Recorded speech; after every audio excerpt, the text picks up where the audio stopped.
Apple's new iPhone SE went on sale over the weekend, and now it's time to see what it's made of. Literally, the enterprising folks at iFixit have done their usual, which is going deep inside the device, showing its innards through a teardown. The iPhone SE has undoubtedly felt like just a repackaged iPhone 8. With the latest chipset and some new camera features, which may or may not be all thanks to improved software. Comprehensive iPhone SE teardown uncovers plenty of iPhone 8 bits. Let's start with the conclusion. The iPhone SE got a 6 out of 10 repairability score, where 10 would be easiest to repair. On the plus side, the phone provides straightforward access to the display and battery, which are the two most commonly replaced components. You still need proper knowledge and tools, up to 4 different driver types, for example, but if you have those, it's a breeze. Moreover, most components are modular and independently replaceable, including many that are, surprise, interchangeable with the iPhone 8s. On the other hand, the seals needed to achieve the IP67 ingress protection rating decomplicate repairs. Then again, those seals ensure that liquid damage repairs are less likely.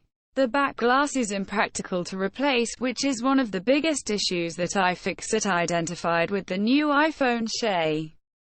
Comprehensive iPhone SE teardown uncovers plenty of iPhone 8 bits. An X-ray inspection reveals only subtle antenna reworks and a few chips being moved around the logic board. But otherwise it's very hard to tell the iPhone SE apart from an iPhone 8.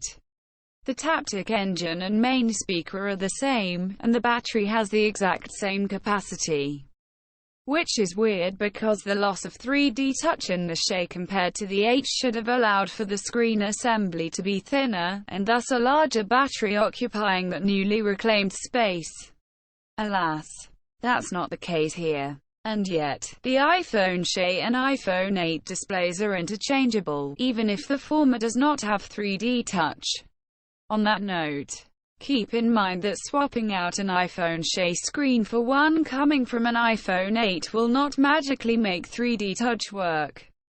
Comprehensive iPhone SE teardown uncovers plenty of iPhone 8 bits. The battery connector has changed, however, which means that you can't just put an iPhone 8 battery into an SE or vice versa.